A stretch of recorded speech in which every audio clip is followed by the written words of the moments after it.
ወጣቱ ቅዱስ ቂርቆስ ቀዶ ጥገና ሊደረግለት ነው። እግር ኳስ አንዳንዴ ውብና ማራኪ ነው፣ አንዳንዴ ግን ጨካኝና ልብ ሰባሪ ይሆናል።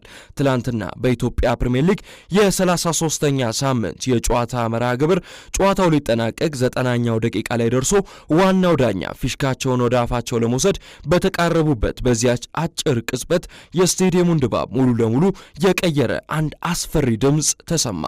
የሰውነትን ስሜት የሚሰረስር ከባድ የህመም ጩኸት ነበረ።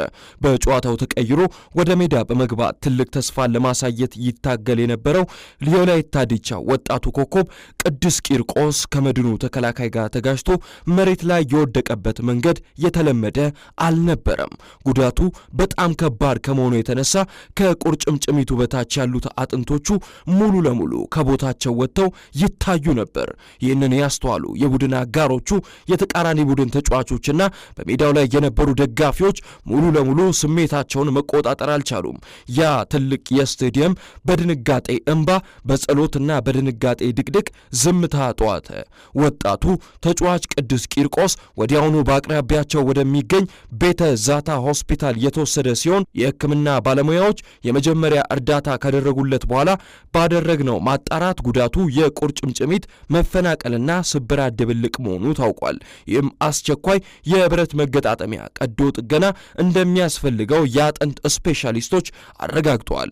ክለቡ ወላይታ ዲቻ ባሳየው ፈጣን ርብርብ ወጣቱ ኮከብ የቀዶ ጥገና ሕክምናውን በወላይታ ሶዶ ክርስቲያን ሆስፒታል በማድረግ ትናንትና ምሽት የተጓዘ ሲሆን በዛሬው ዕለትም የቀዶ ጥገናውን ሕክምና እንደሚያደርግለት የክለቡ ታማኝ ምንጮች ለብስራት ሬዲዮና ቲቪ ስፖርት ዝግጅት ክፍል አረጋግጠዋል።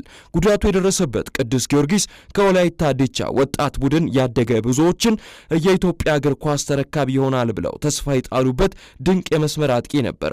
ይህ ፈተና ገና ለሚያስብ ወጣት ተጫዋች ከባድ ቢሆንም ያናገርናቸው የሕክምና ሳይንስ ባለሙያዎች ግን ተስፋ እንዳለው ነግረውናል።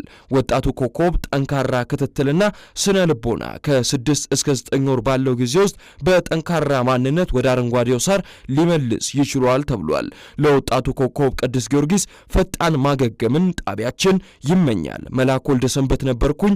ቀኑ የሰላምና የፍቅር እንዲሆንላችሁ ተመኘው።